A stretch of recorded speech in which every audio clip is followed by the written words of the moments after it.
a Ignasi Barraquer, 1967. Obra de Frederic Marès i d'Olobol.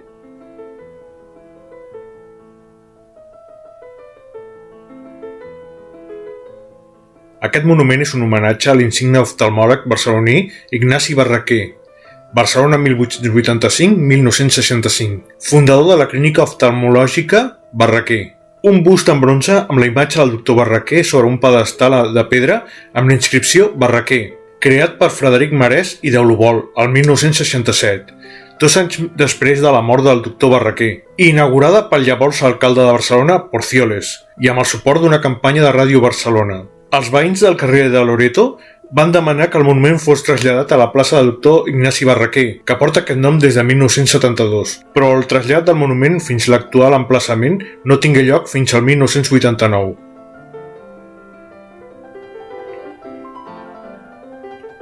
Este monumento es un homenaje al insigne oftalmólogo barcelonés Ignasi Barraquer, Barcelona 1885-1965, fundador de la Clínica Oftalmológica Barraquer. Un busto en bronce con la imagen del Dr. Barraquer sobre el pedestal en piedra con la inscripción Barraquer, creado por Frederic Marès y d'Olobol en 1967, 2 años después de la muerte del Dr. Barraquer, e inaugurada por el entonces alcalde de Barcelona, Porcioles, y con el apoyo de una campaña de Radio Barcelona. Los vecinos de la calle Loreto pidieron que el monumento fuera trasladado a la plaza del Dr. Ignasi Barraquer, que lleva este nombre desde 1972, pero el traslado del monumento hasta el actual emplazamiento no tuvo lugar hasta 1989.